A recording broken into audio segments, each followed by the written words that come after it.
नमस्कार, मैं रुद्र श्रीवास्तव सी न्यूज भारत में आपका स्वागत करती हूँ। वक्त हो गया है न्यूज बुलेटिन का।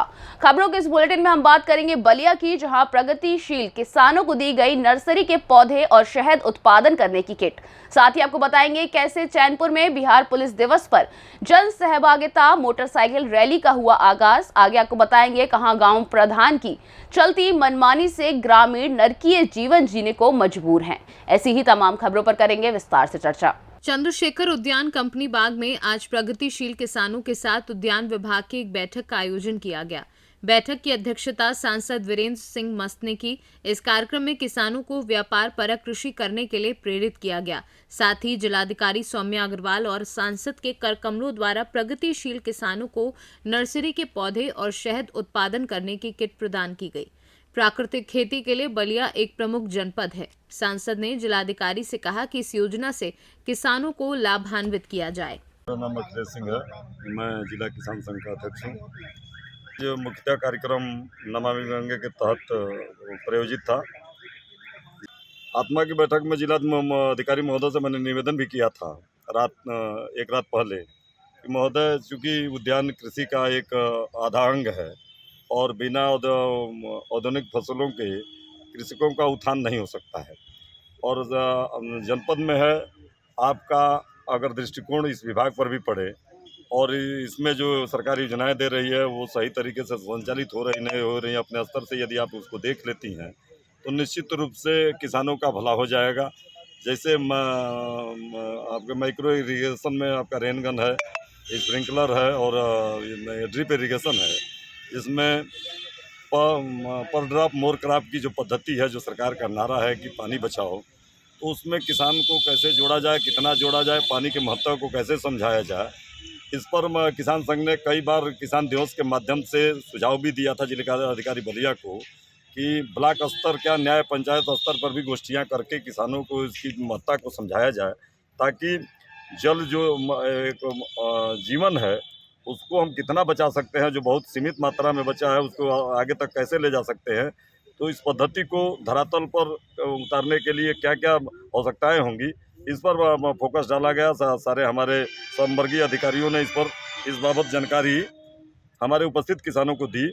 साथ में हमारे जो एक किसान परिवार से सांसद भी हैं और स्वदेशी मन से जुड़े भी रहे हैं, अच्छी खेती भी करते हैं, उनका यह सुझाव था कि जो हमारे क्षेत्र जो गंगा के घाघरा के किनारे सुदूर थे, कभी बाढ़ से डूब जाते थे और सरकारी सुविधाएं उन तक नगण्य रहती थी, तो नमामि गंगे के माध्यम से जैविक खेती और गंगा के किनारे बागवानी करके कृषक जो खाली ज़मीन उनकी पड़ी रहती थी उसमें कैसे अपने आय को बढ़ाएं, इसलिए सरकार से यह प्रस्ताव को रखा गया और जिस पर भारत सरकार ने और उत्तर प्रदेश सरकार ने भी मुहर लगाया और तमाम इस योजनाओं को संचालित करने के लिए तमाम घोषणाएं सरकार ने की, जो अब धरातल पर दिखने भी लगा है। माननीय सांसद महोदय की अध्यक्षता में आज जो हमारी नमामि गंगे स्कीम है, जो वहाँ से हमारे फलदार पौधे लगने हैं नमामि गंगे योजना में, उद्यान विकास योजना में, ये आम है, अमरूद है, नींबू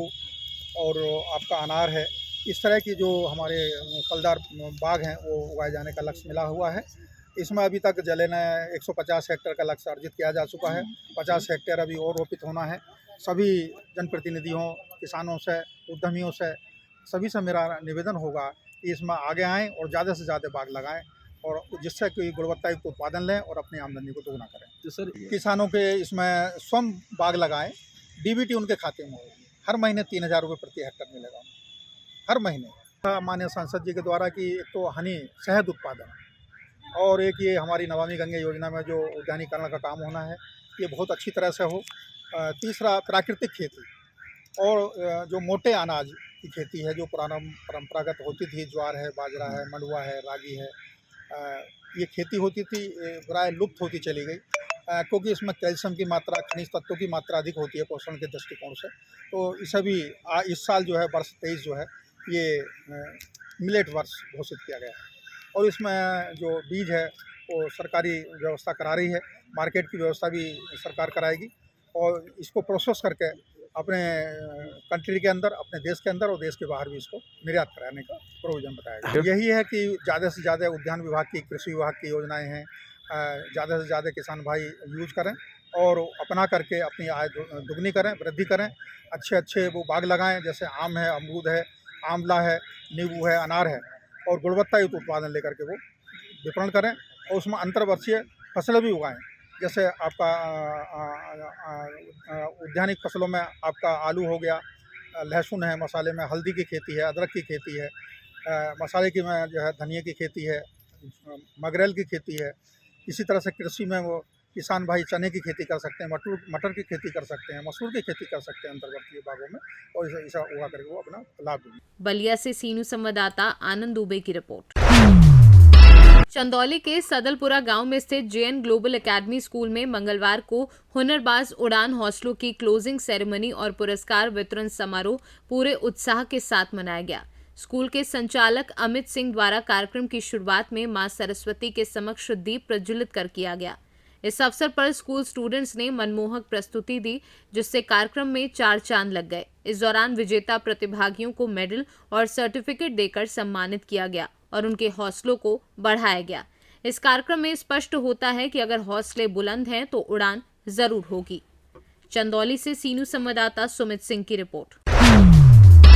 कैमूर जिले के चैनपुर थाना क्षेत्र अंतर्गत चैनपुर में बिहार पुलिस दिवस के उपलक्ष्य में जन सहभागिता मोटरसाइकिल रैली का आगाज थानाध्यक्ष संजय कुमार पासी के नेतृत्व में किया गया, जिसमें जन जन तक बढ़ते कदम के माध्यम से मैत्रीपूर्ण जनसंपर्क स्थापित कर बढ़ते अपराध, साइबर क्राइम, महिला अपराध, नशा, यातायात संबंधित अन्य सभी सुझाव परामर्श थाना अध्यक्ष के साथ अन्य पुलिसकर्मियों के द्वारा हैंडेबल पोस्टर के माध्यम से लोगों को जागरूक किया गया। कैमूर से सीनू संवाददाता ओम प्रकाश तिवारी की रिपोर्ट। मामला गोवर्धन तहसील के अंतर्गत नैनू पट्टी नगला जंगली का है, जहां गांव के अंदर जाने वाले मुख्य मार्ग पर काफी दिनों से जलभराव की समस्या बनी हुई है। यहां ग्रामीणों को गंदे पानी में होकर निकलना पड़ रहा है एवं महिलाओं को पानी लेकर इसी कीचड़ में होकर आना पड़ता है। यही नहीं, स्कूली बच्चे भी इसी गंदे पानी में होकर निकलते हैं। आप इन वीडियो को देखकर बखूबी अंदाजा लगा सकते हैं कि यहाँ के लोग किस प्रकार की जिंदगी जी रहे होंगे, मगर गांव प्रधान है कि इस पर कोई ध्यान नहीं दे रहा है। नाम है अंगूरी। कहाँ के रहने वाली हैं? जंगली के। क्या समस्या है आपके सामने? इस समस्या है कि हम पे पानी पड़ता को नहीं लेकर हो जाए, गिर पड़ी, बड़ी बूढ़े आदमी हम को पंच बातें प्रधान ते कह लई सकते करे, कोई सुनवाई नहीं। लेकिन आज तक कोई सुनवाई नहीं हुई। सुनवाई नहीं भाई। तो अब क्या चाहती हैं आप? अब जाके रास्ता होनी चाहिए। भेज लो। कहाँ की रहने वाली हैं? जंगली। क्या समस्या है? सब रास्ता खराब है, पानी भर रोजा में लेकर हो जाना है, घोटू घोटू की चह रही है और जेंगरे न्यार फूस लेके हमें तो जई में जा पड़े, बालक बच्चे सब। आपने किसी से कोई शिकायत की? करी है, कोई ना सुनवाई कर रो, न प्रधान कर रो। अब क्या चाहते हैं आप? हमें रास्ता चाहिए। जैसे कोई हारी बीमारी है, जाके बच्चा का हाथ पांव टूट जाए तो कोई जिम्मेदार होगा, कोई सुनाई ना है रही कहूँ की। ओम प्रकाश। कहाँ के रहने वाले हैं? नगला जंगली। क्या समस्या है आपके सामने? समस्या पानी की है, बहुत बड़ी समस्या है। दिन भर का मतलब रास्ता है, ये मेन रास्ता है। पानी पत्ता को दुनिया भर को सिस्टम काम करना पड़ा है। दुनिया भर के मतलब पब्लिक गिर पड़ी है यहाँ पे, हाथ पैरन में लग गई है, कोई किसी की सुनाई नहीं करता है। कहाँ? मतलब मीडिया वालों को हम सूचना कर रहे हैं, अब देखते हैं क्या समाधान इसका निकलता है। कोई एप्लीकेशन लगाया? एप्लीकेशन लगाई थी, मतलब मीडिया वालों से लगाई फर्स्ट में तो, और फिर प्रधान को दी, प्रधान नहीं करता है। किसी ने कोई सुनवाई नहीं की? किसी ने नहीं की। अब आप क्या चाहते हैं? रास्ता बने, अब रास्ता बन जाए, पानी का समाधान हो जाए। मथुरा से सीनू संवाददाता विष्णु शर्मा की report. Motihari Bapudham RPF police की बड़ी कार्यवाही। फर्जी यूजर आईडी पर ई टिकट का गोरख धंधा करने वालों पर आरपीएफ ने अवैध ई टिकट धंधेबाजों को लेकर समस्तीपुर के मुख्य सुरक्षा आयुक्त एसडीएन जानी के निर्देश पर विशेष अभियान चला रही है। इस दौरान बंजरिया और हरी सिद्धि में छापेमारी कर ई टिकट धंधेबाजों को गिरफ्तार किया है। आरपीएफ ने उनके पास से 2 लैपटॉप, 3 मोबाइल, दर्जनों फर्जी आईडी और तकरीबन 25,000 रुपए मूल्य के महानगरों के ई टिकट जब्त किए हैं। पकड़े गए धंधेबाजों में बंजरिया थाना क्षेत्र के चैलाहा वार्ड संख्या 1 निवासी महेश कुमार, हरसिद्धि थाना क्षेत्र के मठलोहियार वार्ड संख्या 9 निवासी विकी कुमार और मानिकपुर निवासी अजीत कुमार शामिल हैं। इन सभी ने अपने अपने दुकान खोलकर टिकट का गोरख धंधा किया था। जिसमें महेश चैलाहा में गुप्ता मोबाइल के नाम से दुकान खोला था। ये छापेमारी पोस्ट कमांडर पंकज कुमार गुप्ता के नेतृत्व में की जा रही है। वहीं छापेमारी टीम में सब इंस्पेक्टर विपुल शर्मा, जवान मयंक कुमार, सुशील कुमार राय और संजीव कुमार शामिल थे। ये हम लोगों का अवैध रेल टिकट के विरुद्ध सघन अभियान चल रहा है। उसी के दौरान 3 व्यक्तियों को हमने पकड़ा है। एक मुकेश कुमार जो है चैलाहा के पास से पकड़े गए हैं। एक विक्की कुमार जो है वो पकड़े गए हैं मठ लोहियार के पास, जो हरसिद्धि थाना में पड़ता है। और एक अजीत कुमार हैं, वो हरसिद्धि में पकड़े गए हैं। इन तीनों के विरुद्ध रेल का अवैध रूप से टिकट बनाने का मामला हमारे यहाँ आया है, जिसे हमने दर्ज किया है और उस अग्रिम कार्रवाई हेतु रेलवे मजिस्ट्रेट के यहाँ अग्रसारित किया है। मुकेश कुमार के पास 9 टिकट था और अजीत कुमार के पास 7 टिकट और विक्की कुमार के पास 4 टिकट। इसके अलावा क्या? इसके पास विक्की कुमार के पास से मैंने 2 मोबाइल जब्त किया, जिसमें उन्होंने मोबाइल से बनाया था। मुकेश कुमार के पास से 1 लैपटॉप, 1 मोबाइल जिसमें उनका टिकट बनाया हुआ है। अजीत कुमार के पास से भी 1 लैपटॉप और 1 मोबाइल जिसमें उन्होंने टिकट बनाया है। मोतिहारी से सीनू संवाददाता सचिन कुमार अंशु की रिपोर्ट। फिलहाल के लिए इस न्यूज बुलेटिन में बस इतना ही। देश और दुनिया की तमाम खबरों को जानने के लिए देखते रहिए सी न्यूज भारत। हर खबर आपके साथ, आपके हाथ।